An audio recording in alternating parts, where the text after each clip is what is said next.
हम सौरिया राजा घरवा जन लूटा दीहा। हम सौरिया राजा घरवा जन लूटा दीहा।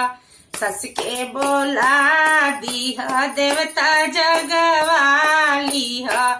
सस के बोला लीहा देवता जगवालीहा। देवता जगाई एगो पियरी धरा दीहा। हम सौरिया राजा घरवा जन लूटा दीहा।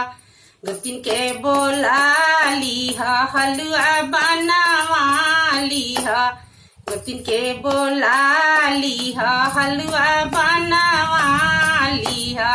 हलुआ बनाई एगो आर्टिफिशियल के कंगन पहना दीहा। हम सौरिया राजा घरवा जन लूटा दीहा। ननद बोला लीहा सौर लिपवा दीहा। ननद बोला लीहा आँख अंजवा लीहा।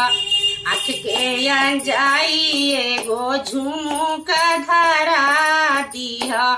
आँख के अंजाई 20 पैसिया के झुमुका धरा दीहा।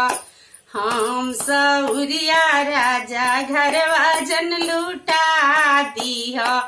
हम सौरिया राजा घरवा जन लूटा दीहा।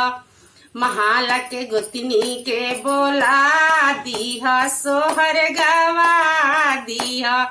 सोहर के गवाई एक गो लड्डू धरा दीहा। हम सौरिया राजा घरवा जन लूटा दीहा। हम सौरिया राजा घरवा जन लूटा दीहा।